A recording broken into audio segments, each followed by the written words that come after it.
Quand j'ai commencé ma première partie sur Zelda Breath of the Wild, après avoir subi ma première mort due aux 15 mètres qui séparent le haut de la falaise et le sol, je suis allé voir le vieux monsieur à côté de l'endroit où je me suis réveillé. Il me dit que pour récupérer sa paravole, sorte de planeur qui lui permettait de voler, je devais aller aux 4 coins de la map pour récupérer des orbes dans des sortes de sanctuaires.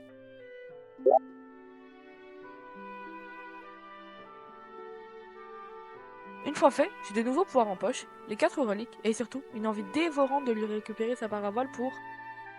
Eh bien, je ne sais pas trop ce que je ferai après, mais j'aviserai. Quand je lui donne les 4 orbes, le vieil homme me révèle qu'il est en fait le roi d'Hyrule. Je suis complètement bouleversé par cette révélation et me fait douter de tout dans ce monde. Mais au moins, j'ai un planeur. Et ça, c'est cool. Deuxième surprise, ce que j'avais pris pour toute la map n'était en fait qu'une seule fraction de tout ce que le jeu avait à me proposer, appelé Plateau du Prélude.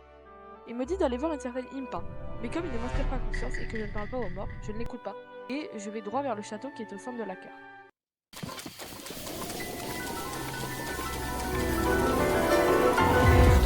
Malencontreusement, je crois ce qui pourrait s'assimiler à une chimère technologique qui me tire un rayon laser qui me one-shot.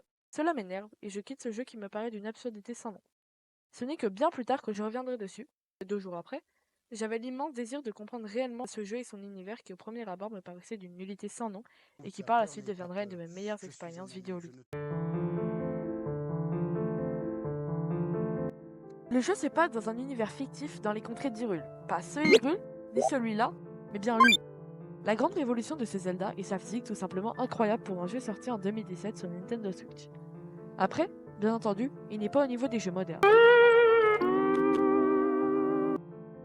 Mais heureusement, il n'y a pas que les effets de chute qui rendent ce jeu aussi mémorable.